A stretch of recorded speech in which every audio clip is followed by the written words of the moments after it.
اسلامي امارات وایي چې افغانستان په سیمه ییز اتصال کې متوازن او بې پرې سیاست غوره کړی دی.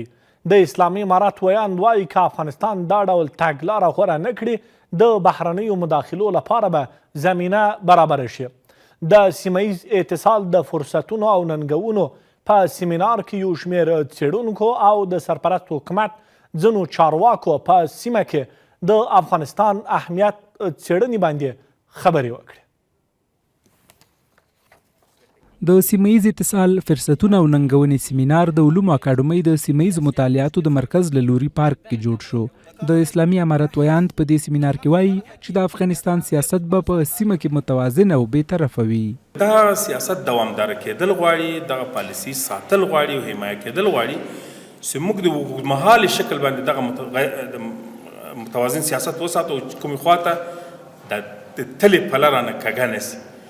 خدای نه کرده که دا پله رانه کږېږي، بیا دلته بیرته د مداخلو دپاره لاره هوارېږي. دغه فرصتونه چې موږ په لاس کې لرو دا ضایع کوي.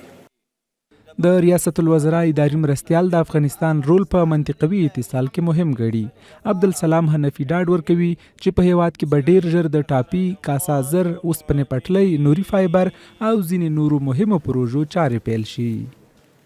رول افغانستان برای اتصال منطقوی نهایت مهم و استراتژیک می باشد.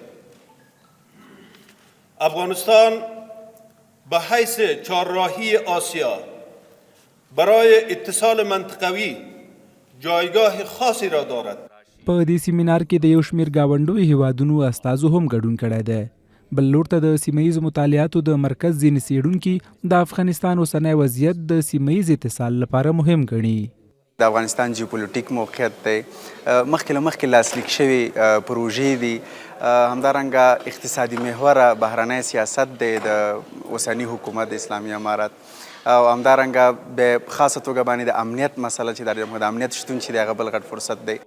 د دې سیمینار په پریکړه لیک کې هم له اسلامي امارت غوښتل شوي چې د سیمهیز اتصال لپاره د بې طرفه سیاست انتخاب او له ګاونډیو هیوادونو سره د ګډ بازارونه جوړ شي.